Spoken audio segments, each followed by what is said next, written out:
name is Steve Schneider. I am the convener, the editor, the thing behind Design Right Studio, and that's who's producing this adventure in a podcasting. And joined today by three folks, and I'll let them introduce themselves as I'll call them out. So, Doug, go ahead, say hello. Hi, everyone. So I'm Doug Cohen, and I am an adjunct at SUNY Poly. And about 10 years ago, Steve introduced me to the world of hypertext in TiddlyWiki, and I've been obsessed pretty much ever since. And so that's what happens if you really like this stuff, you become a podcast host. Magenta, hello. Hello, I'm Magenta Ian Ward. I'm an adjunct at SUNY Poly also, and I own my own commercial print shop and commercial design firm. And come on, same story. Magenta walked into my class, and now Yes. she's an adjunct. And about 10 years ago. And Jeremy, the guest of honor, hello. Steve, hi. Doug, Magenta, hi. Yes, I'm Jeremy Ruston. I'm in Oxford, even though it looks like I'm in classical Greece from my background. And as Steve says, I'm the original creator of TiddlyWiki, but long since given up the mantle to a kind of diffuse community that now owns TiddlyWiki and keeps it alive, including the rest of you on this call. So we're all responsible for it now. So where I want to start is with a TiddlyWiki story. And Jeremy, you have the most, your origin story with TiddlyWiki is the origin story of all of us with TiddlyWiki. So I was wondering if you might take us back, situate us in time a little bit, and how did this idea come to you, and where did you start with, and where have you moved? And then we'll let Doug ask a question. So I'll try and give a very. I've told these stories many times before, and something that I guess we should try to do is rather than it's easy to doggedly go through the history, but I must try and reflect back on what's changed. That my motivation for working on TiddlyWiki was that I wanted to participate in the blogosphere, but I found the blogging tools of the age difficult to work with because they. When was that? What year? 2003-4 sort of time. Yep. So it was the kind of the height of the blogosphere, and I was very engaged with the blogosphere in terms of reading lots of blogs, but didn't write a blog. But I found that at that time, this is pre-Twitter, this is sort of classical blogging, so to speak. And what I didn't like was the way that when you start a new post, it was basically aping Microsoft Word. It was presenting you with a blank sheet of paper, which sounds completely inoffensive. But what I've always found is that presented with a blank sheet of paper, what I'll generally do is fill up a sheet of paper with writing. That there's a kind of, by working around these big chunks, that they tend to, whereas I found, or I'd discovered that my writing was much better if I was forced to write really concisely. And that way I was forced to avoid weasel words. And that the blogging form, just like essays and novels, seemed to require a whole kind of plumbing of introduction and, arm waving, rhetorical flourishes. And I felt that I didn't want to write like that. And I wanted to explore writing in a terser way, where I would try and capture ideas with little fragments of text and make them interlink. And so there was also this idea that, what I described was a personal wiki, which did exist already then. But what was different was the idea that the entries in the wiki should be so small that you could see more than one at a time. And that I felt gave you a different sort of relationship with it. So I did a prototype thinking that I was just prototyping the user interface. So I implemented it as a static HTML file with no back end, and then put it on the internet, and was delighted, got a great, fantastic reception. But a big part of the reception was people saying, this is amazing, if only it worked properly. And what they meant was that you couldn't save changes in it. And of course you couldn't, because it was a single static HTML file. Then the breakthrough came when we found a way, a quirk of Firefox that did allow TiddlyWiki to save changes. And then that really unleashed something that I wasn't really in control of, and nobody was in control of. But I think it was, again, trying to take this perspective of looking backwards. I think what we discovered was that that period was a transition period between the age of documents and the age of the web. So, in the 90s, a whole generation of people in offices were trained to think of computing as being amassing files on their hard drive, doing things to those files, and then typically emailing them or SharePointing them to somebody else. And people had evolved whole ways of working, both in terms of how they worked with other people, but also how they work with themselves. I'm working on a Word document, I'll take a copy and put it on this USB stick, and then I know even if my laptop explodes that I've still got a copy of it. Those sort of very fundamental affordances you get with documents. And then 2003-04, as I said, we were entering the age of web applications where there was suddenly a whole, suddenly a whole array of new services that were available kind of cheaper and with lower friction because you didn't need to install anything. But it came at this cost that the conceptual model was completely different. And it turns out that TiddlyWiki, by embodying both things, by giving people the user experience of a web application with the semantics, for want of a better word, of a file, turned out to be a useful thing.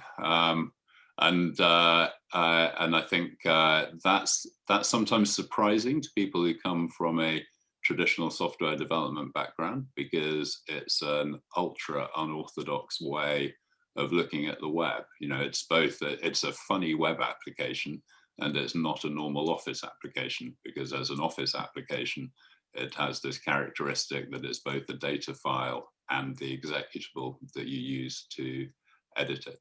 So I think that was why it became so popular, was that it enabled a completely new way of computing, of thinking about web applications. And that's continued to this day. But of course, thanks to the interest in TiddlyWiki and the help from the community, we've been able to extend it way beyond its original sort of form. So now, as well as the form that I've described as a single HTML file containing a big load of JavaScript, it can also run under Node.js and run under AWS Lambda, etc. So it's basically a general purpose JavaScript wiki with this one capability that you don't find in other wikis. Well, thank you, and welcome, Peter. Peter's one of the students who... Hi, Peter. Maybe, Peter, this is your second day of using TiddlyWiki, right? Yeah. There you go. So welcome. So Doug, you were going to jump in there, I sensed. Well, honestly, I really just wanted to ask, did you ever envision TiddlyWiki exploding how it did? And some context behind that question is really, once people get familiar with it, it really has become a really great alternative to these commercial products that I think everyone knows. Evernote, everyone knew it from a mobile app development. And I knew someone who was using it, and I said, well, why don't you try this instead? And they were floored by the capabilities, thinking of Roam, thinking of all the new products. So that's question one. And then just a comment as you were doing your description, I will say, I think the idea behind TiddlyWiki and the introduction to it has really evolved me personally in how I write, where you talked about, creating your content in these little chunks. Obviously reminds me back of the Mark Twain quote of, I haven't had the time to develop a short letter. And I think, honestly, having now, 10 plus years of experience working in TiddlyWiki, it has changed how I communicate. So one question and one comment behind that. Oh, well, that's great. Did I imagine it would be so popular? I didn't imagine TiddlyWiki would be, but but I did know that what I wanted to do for a long time. I think I'd wanted to do something like TiddlyWiki. I mean, now it's easy. I have the words for it. To lead an open source project was what I always wanted, but I wouldn't have in 2003. I wouldn't have exactly put it in those words. It might have said something about shareware. It was a different time then, but as it turns out, I believe, I mean, this sounds awful, but for people like me who enjoy building software, this is literally the best life imaginable. And so I've worked in big companies. I work for investment banks where you get lots of money and it's quite interesting. You work with lots of very smart people. And I've worked in startups and a whole load of places. And for me, each of those places are being characterized by waste, because they're big organizations. I'm looking at people part of a big organization, and frustration at the inefficiency of getting, it's like some sort of Brownian motion of people with a very slight bias in the direction that you want them to go, and it's very hard. So and I found that for me, being part of a big organization means that you're paid to care about what they care about, and I managed to do that. But it's really tough, and in the end, for me, my type of person, it ends up being impossible, because that is a big compromise. Whereas my life here, I get to work on the same thing for 15 years, which is just an incredible opportunity for any of us in any part of life to be able to think about something for 7 years and then do it, which in a sense, any of us who live more than 7 years might do that, but to do it to the same artifact is a really great privilege. And it means that I'm living with my past self in a way that it turns out is really interesting, and it has changed the way that I work. Working within a community, I believe that I've been privileged to see how all of humanity will work in the future, that this loosely coupled way of working just feels right. At its best, I work with essentially everybody looking over my shoulder. And so I feel that, where sometimes I'll make a mistake and somebody will do a follow-up commit or issue saying, oh, did you mean underline, whatever it was. And I get the experience that, I mean, as humans, I think, so TiddlyWiki shares my view of what I think the inside of my head looks like. And so through it, I meet people who then talk to me in terms that I can immediately understand about their stuff as well. So the thing it's really done is start kind of, I don't know, give me a new way, a completely new way to interact with other people, both in terms of what I learn about them using TiddlyWiki and in terms of how we organize open source work. I work with people who can't speak, who are not English speakers, and there's a couple of long-term developers I've worked with in 9 years, never spoken to, have no idea about anything about them, but we're in step. And that feeling of knowing what's in other people's minds, being in tune with each other, that's that sort of sense of belonging that we seem to really need. And to say a software community like open source builds that. Like TiddlyWiki, which is it's a community of interest around a thing that we're all interested in. But that thing is, to your second point, Doug, that thing is a reflection of us. I've always felt that you learn more about people standing side by side, focusing on the same thing together, than you do by facing each other and screaming. But if the thing that you're facing together reflects you back in this way, and TiddlyWiki aspires not just to have something to say about the way our minds work individually, but also about the way that we work together in groups. So long rambling answer, but thank you, Doug. But the perfectly long, unique Tiddly story, I suspect they were the first Tiddly story. So we'll close out that segment, and we've gone to black in our imaginations. And now we'll open a new segment. And it says my internet connection is unstable. That's the goats. Jeremy, I was wondering if we might move you to demo mode. Mm-hmm. Say that again. Let me adjust Oh, my no. screen size and some things like that. Oh, I'm still here. Yeah, and share your screen. And although we had talked before about demo,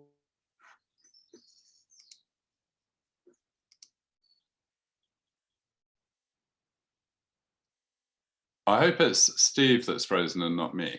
I believe it is Steve.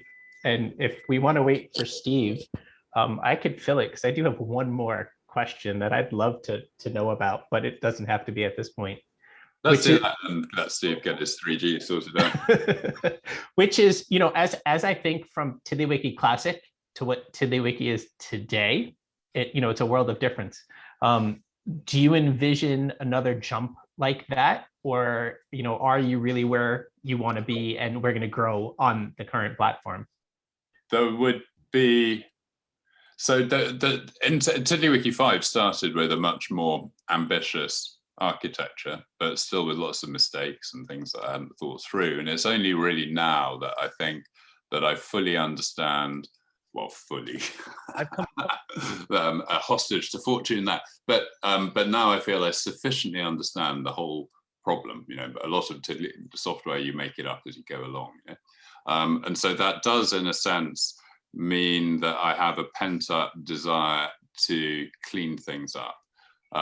But the thing that's going to end up pushing that is actually the platform, that as browsers continue to evolve, TiddlyWiki gets to the point where there is already some tension between features in the browser that TiddlyWiki doesn't use in the interests of universality and generality. But as the web platform gets better, that will change. But the good thing is nothing's as sort of fundamentally broken about TW5 as TiddlyWiki Classic. So I anticipate any future TiddlyWiki thing would be backwards compatible to a much greater extent than TiddlyWiki Classic. So I mean, there still might be things in some future non 100% backwards compatible version. There may be some things that need to be tweaked, but it would likely be more like deprecating some features in favor of new improved features. But no, my own investment in TiddlyWiki alone means that that backwards compatibility burden is for life, because the second, I should explain that TiddlyWiki takes a very, very aggressive, TiddlyWiki 5 takes a very aggressive attitude to backwards compatibility. And lots of new developers stumble because they're confused why they can't correct or fix some really obvious things. And in many cases, that's because we just can't do that without compromising backwards compatibility. So a thing I didn't realize I cared about note-taking. I mean, I was sort of interested in it, but didn't realize I cared passionately about it. And I didn't realize that I really, really care about data ownership. But it turns out it is really important to me that my notes aren't held hostage by a commercial organization. It's just sort of, and it's not just a practical thing, it sort of feels like I wouldn't write my notes in a Coca-Cola notebook that Coca-Cola owned and that I only had rental access to. So and I think it's a generational thing that I tend to see online venture capital backed services sort of like that. So as it's turned out, I've ended up being a staunch defender of digital user rights, which is the right to do meaningful computation on an offline computer that other people are not party to, the right to modify the software that you use so that it fits your needs, and perhaps some privileges too, the privilege to be confident that your data will be accessible and durable forever. Steve, you've switched location to better Wi-Fi. Yes, next week I will actually connect to a real network. I went down to the studio and it's bad. Anyway, they got a nice mic, but next week I'll do it in advance. So, but that sounded like a great conversation about how it is that TiddlyWiki ends up being sort of a serverless. Yeah, and I guess that it's these. Yeah. Thanks. Doug originally asked about changes to TiddlyWiki in the future, backwards. Would there be another transition like TiddlyWiki Classics, TiddlyWiki 5, which I says then leads me on to these things, sort of philosophies that I didn't have when I started this, but which interacting with the users has taught me to regard as important. And so, Peter, don't look at TiddlyWiki Classic. Stick with TiddlyWiki 5. You'll be happy. But you'll probably get confused by following some Google links that end up referring to TiddlyWiki Classic and not. I was wondering if we could sort of move a bit into demo mode, and Jeremy, if you could take the screen. And you talked about showing us how the excise feature works, because to me that's a really important thing. But I was wondering if first you might just give us a quick peek of the Federatial website, because I think that thing is absolutely beautiful. And I just want to make sure that all the folks, especially those in Doug's class and Magenta's class, see that, oh, this is way cool. And I know that only takes a few seconds to show. And it does. Well, let me see if do you have this? Oh, there you go. You've got it. Beautiful. So Steve asked me to show you the Federatial website, and that's my company that I use for contracting for the work that I do around TiddlyWiki. And I quite often have shown people this website whilst on Zoom. And one of the things that's hilarious is that their faces turn yellow, because Federatial.com is the yellowest website in the universe. And in fact, it uses something called the P9 color space to get a brighter yellow than you can get with a normal RGB image. So if you have an iPhone or an iPad or another wide color device, it's this super intense yellow, which for some reason, even companies that have yellow in their logo don't use this kind of secret, super intense yellow. Anyway, this is actually what we call a static website, which is to say it's a single HTML file with not much in it. It's got 700 lines, most of which is a blob of JavaScript. So this is not TiddlyWiki. It's just a normal website. It's not TiddlyWiki. No, it's made from TiddlyWiki. Oh, I was going to say.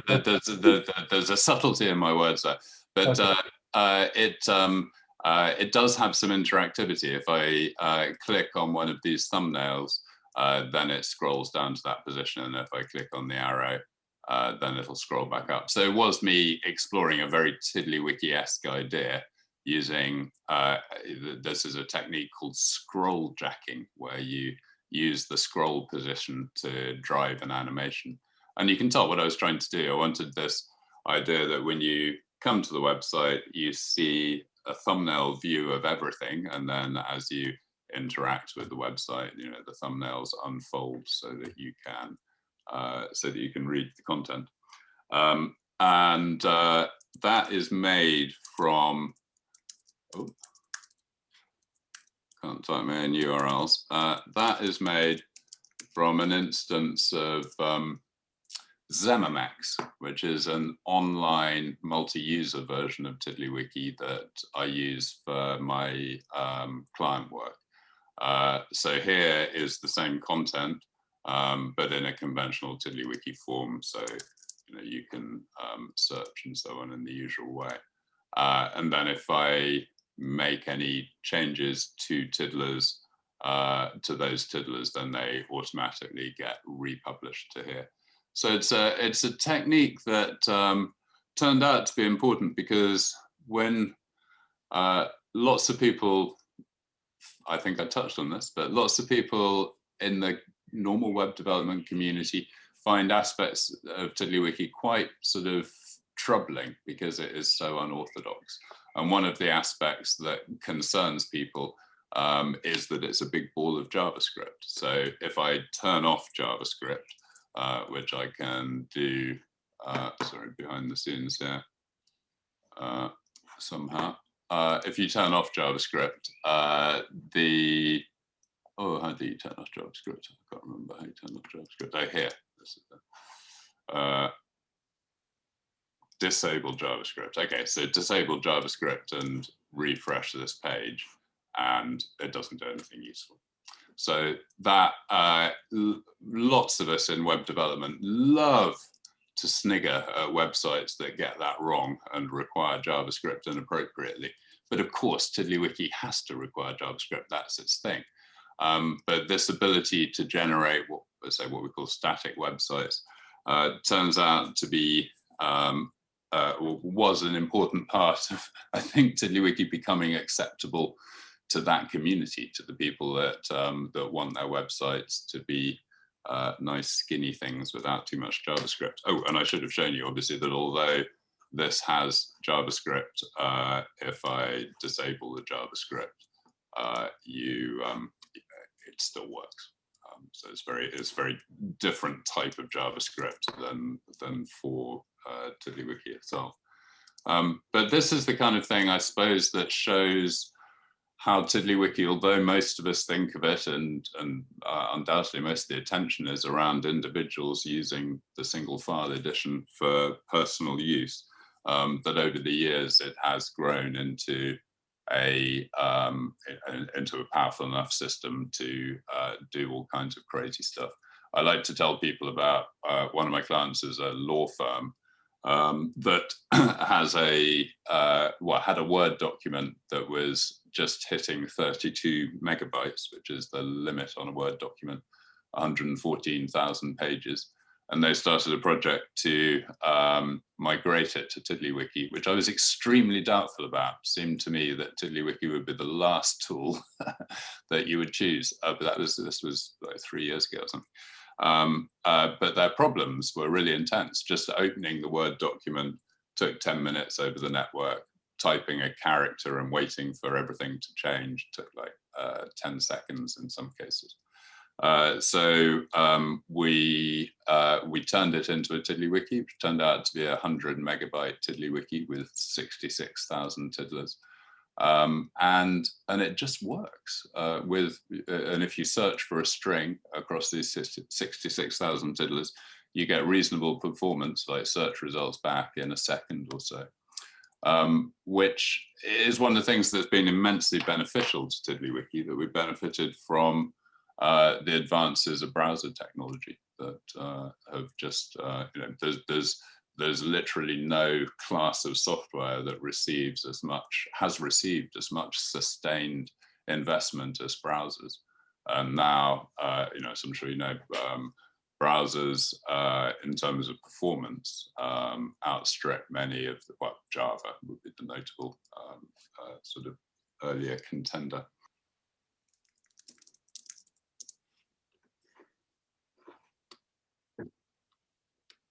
I'm just getting myself ready for that. You're getting a text. We need a text to excise, right? Exactly. I use my favorite for this stuff is I use Dr. Seuss Green Eggs and Ham.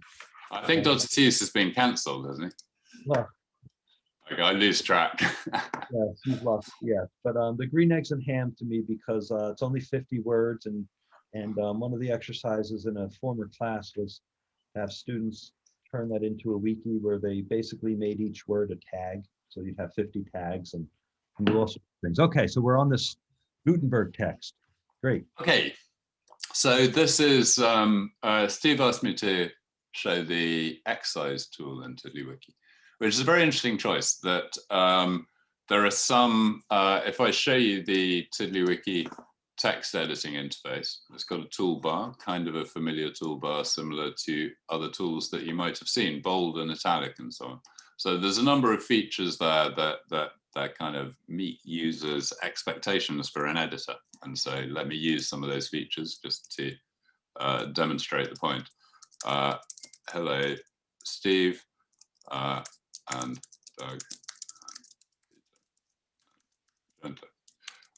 And so Steve can be bold, and Doug can be italic, and Peter can be underlined, and magenta, I'll make you be squared. I hope that's okay. So that's the kind of, so in order to understand that, one needs to understand why it might be important to have this strange formatting. And of course, the answer is really simple. It's that if I copy and paste that, the formatting will be intact. You know, I can put that somewhere completely different and the formatting will still be there. Whereas with usual rich text, where the formatting is this sort of ephemeral, volatile layer on top of the text that you never quite know when the formatting is going to go away, you don't get that concreteness. But and some of these other functions, if I just show you 1, 2, 3, similarly have direct analogs in Microsoft Word. This one makes a list, a bullet list. And so these functions, they act partly as a reminder of what the syntax is, because under any way of looking at it, it really takes more time to find the button and click on it than it does to type the signs at the beginning of each line. But nonetheless, it works really well. So then one of the things that we started to gradually do was explore tools that were more specific to hypertext. So these are tools that we might, in the future, we might be able to look back on and say that they are as primary to the experience of writing hypertextually as copy and paste, but we don't know what those tools are yet. But this, therefore, a very interesting area. So some of it, there's a very simple example is we've got this thing, the stamp tool, where I just get a list of things, and if I click on it, I get an associated chunk of text, and I can make my own ones of those. So I'll call this one Jeremy's snippet, and it will appear in the menu as Jeremy's snippet. And for the text of the snippet, I will take the first few paragraphs of Alice in Wonderland. Okay, so now what I've done there is I can close that tiddler. So I've created a stamp, we call it, with the text of Alice in Wonderland. So if I select that on any tiddler, it gets automatically inserted. Okay, and the reason thank me for learning something new today. Thank you. I've never used that. The purpose of using this bit of text was to illustrate a kind of a challenge we face. So TiddlyWiki has established some really basic tentative principles for writing hypertextually, and that is that you cut the information you want to write about up into the smallest possible semantic units, and that you carefully name those semantic units, and then you weave them together through links and other structures. And that, interject for a second, those semantic units, they're called tiddlers. Exactly, yes. We call them tiddlers. Other people might call them blocks or something like that. And of course, that isn't how books or texts are published. We're used to consuming texts as linear sequences. But of course, the construction of a linear sequence is of course always going to be the assemblage of lots of little fragments. But so the thing we started thinking about was what are the tools that you'd need to take an existing chunk of text like this and to hypertextualize it. And we came up with this idea of excising. So let's see if we can identify a chunk of the book that might be worth taking out. Yeah, maybe it's a terrible piece. Maybe it's, I think actually in terms of its meaning, this may not have been the best example to choose. But let's just imagine that we wanted to break this into tiddlers in the most obvious, simple way, which would be to cut it up into 6 separate tiddlers, so that we've got a paragraph in each tiddler. And so one way to do that would be to copy and paste the text individually into a new tiddler. But we can also use the excise tool to do it directly. So what the excise tool does is it takes that selection and puts it in a new tiddler. So we'll call that tiddler Alice 1, and then it'll replace the text that we had selected with a transclusion of that tiddler. So now the text on the right looks exactly the same because we've got a transclusion of Alice 1. And if I open the sidebar so that we can explore our list of all tiddlers, you can see there's now a tiddler called Alice 1 with that first paragraph of text in. So I'll do it again for the next paragraph. Just a little sideline there. Jeremy ticked the box to tag with the name of the tiddler, and notice it got tagged new tiddler because that is the name of the tiddler he's working in. Yes, that's right. That's right.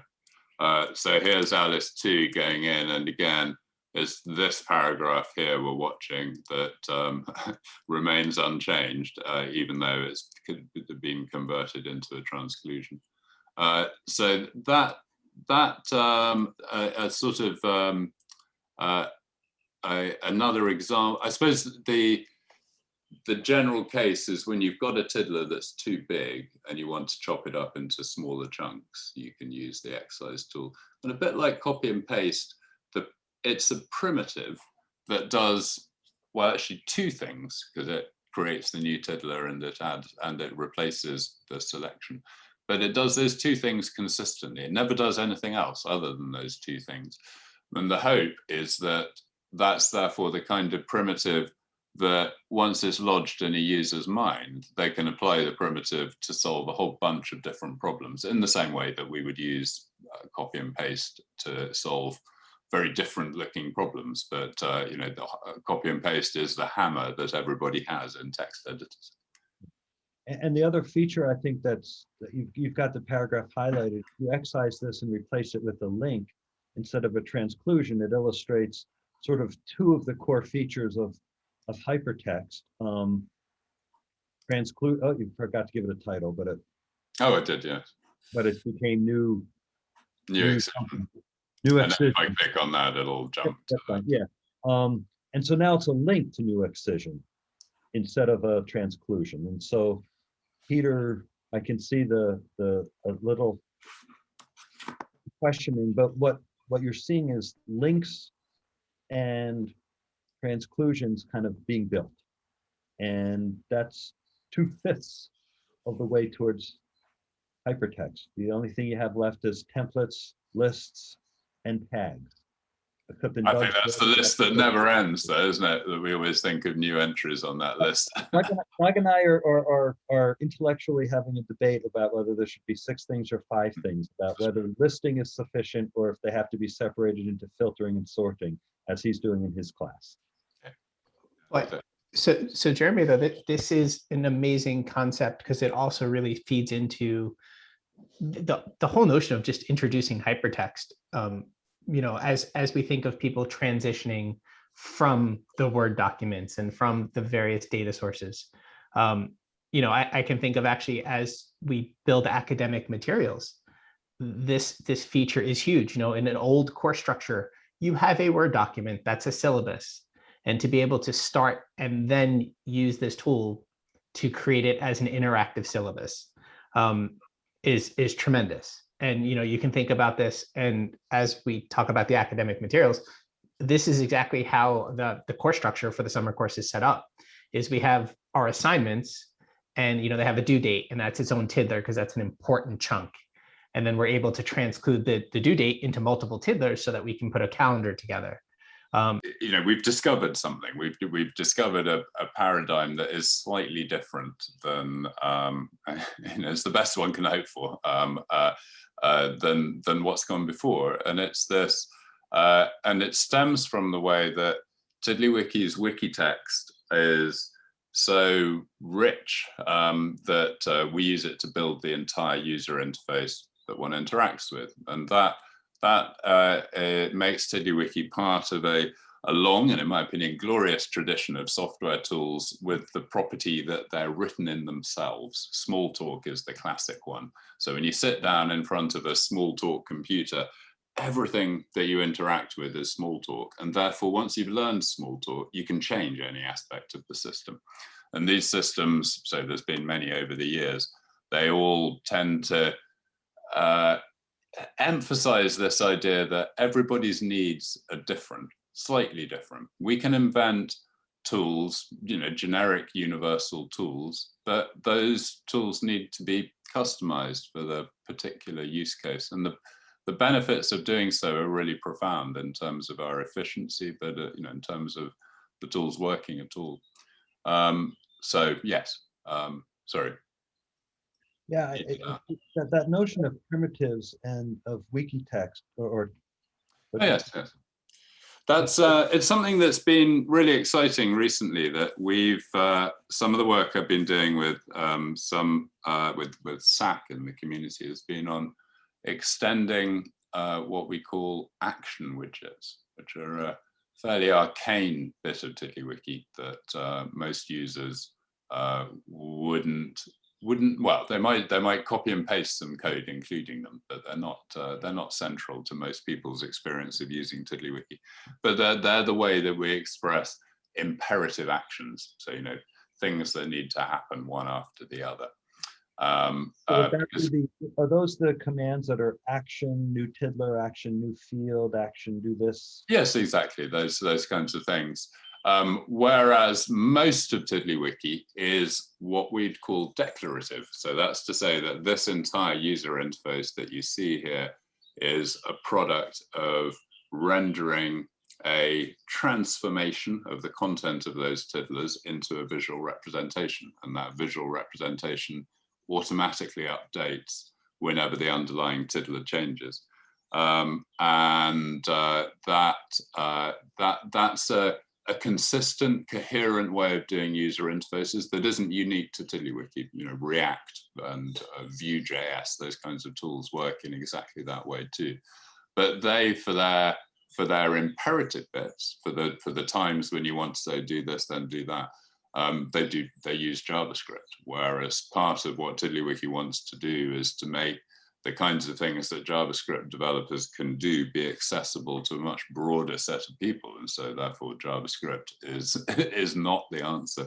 But what we found recently is that as we've gradually extended these primitives in two areas, action widgets and something called filters, which is like a query language within TiddlyWiki. And both these areas have really grown in the last couple of years, that now it really feels like TiddlyWiki is a full strength programming environment.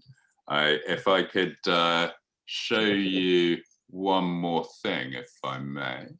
So, yeah, while you're pulling that up, I think that's a distinction I hadn't quite realized in my own work.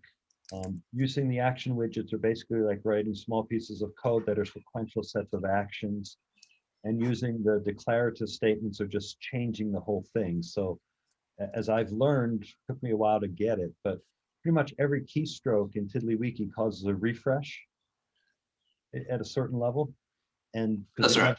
You never know what the keystroke is going to be, if it's a touch on a button or if you're typing or something, but and because it's a twine, if I get the word right, it just refreshes itself and there's no call back to the server. So that's why it has this, in speedy feel. But obviously, the underlying work, but I can do it. I've never written a JavaScript piece of code, but I sense now that I have used it.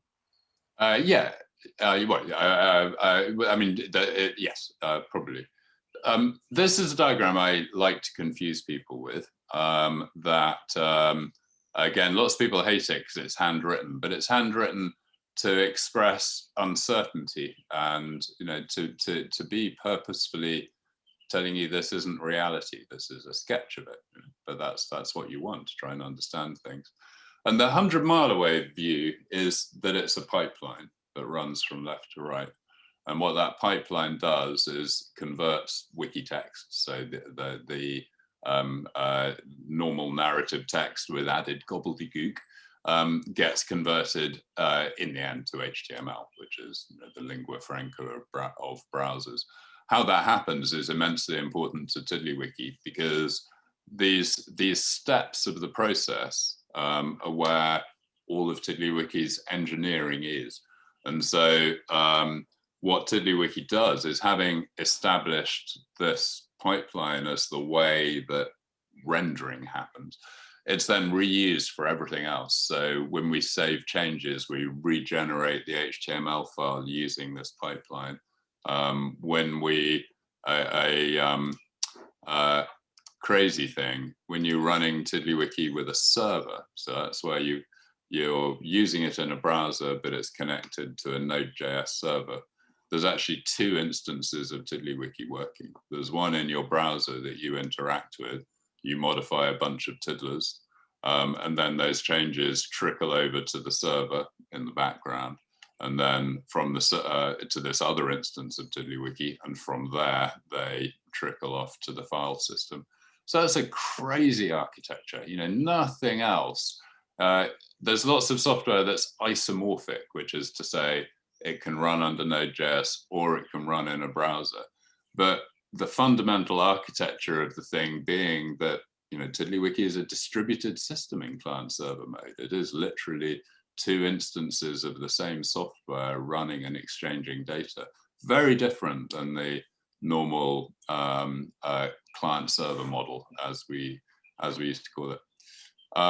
And so I was just going to show you, I don't know if this is a good segue or not, but this is something I worked on recently that shows, I think, how TiddlyWiki now is a really easy web development platform. So this is it's a complicated questionnaire with complicated rules. You answer, it's actually a sad area. It's for the Anna Freud Center that does training for adolescents and young people in troubled situations here. So you whiz through and answer questions about the severity of the young person's situation, and then you can tick some of the problems as being key problems. It doesn't let you move on unless I click on one. And so you can see here things like each time I click on a key problem, that number goes up and down.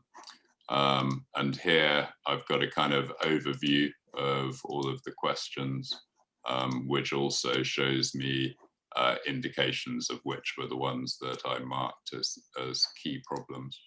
And then I'll cheat and answer all the questions in advance. Then there's a fairly rich presentation of the results. So the purpose of it is to, in a systematic way, figure out what are the best interventions that might help a specific young person. And the challenge that they face is that what a social worker does in the field apparently will be what they enjoyed doing last time, unless they're guided. And so this is an attempt to try and make the treatment of these young people be systematic. Got some interesting features. So now I can download a CSV file of the results, which in my case will open not in Excel, in a thing called Numbers. I can also download a Word document of the results that if I open in Word, you can see, there we go, with the dates and so on. So that's phenomenal, Jeremy. That's just amazing that we've moved in this direction. I gotta, because from back in the TiddlyWiki Classic days when you started, there was this idea that we could do that, but you had to do a lot more yourself. You had to build a lot of that work. And now I think what we're seeing is more and more developers sharing these things. And one of the things that is a little, not frustrating, but happily frustrating, it's hard to keep track of all the people who have links of things that are being done in TiddlyWiki. And so I think we've hit this sort of critical mass, which is fun. I just saw TiddlyWiki links the other day and I added it. And there's just a lot, which is great. So let's wrap. My goal here with DesignWrite, with the TiddlyCast from DesignWrite Studio, is to have these kinds of conversations, have people watch them and get enthusiastic. And then in DesignWrite Studio, Anyone who wants to join is free. It's an open class, and which means that we'll be responsive as best we can. Peter's a student in the credit bearing class, so he's Jeremy teases me that one of the things he likes about my class is we force people to use TiddlyWiki, and that's the only way that they really do it, because it's tough. They get over that first hurdle, but you'll get there, I hope. And so we'll just have these conversations. Jeremy, thanks so much for taking this time with us. And it's great. I love your story. And obviously, you know, I went to Oxford, I gotta say. I went to the TiddlyWiki Hangout in 2018. And I hope you have one again, I'll come. Yeah, no, as soon as Yeah. things allow. And one of my life's goals is we're going to get Jeremy to Utica, and we're going to have a TiddlyWiki hangout in Utica or New York State. So Exactly. We'll get there. Exactly. Thank you all. Well, I look forward to it. Thank you very much, all of you. Much appreciated. And I'll look forward to seeing you next time. Thanks for joining, Peter, Doug. Thanks. Thank you so much, Jeremy. Great pleasure, Doug. Nice to see you. Nice to see you, Magenta. Cheers, You Peter. as well. I know. Cheers. Bye. So, yeah, we'll stop recording there after we all say goodbye, and because you're doing post-production.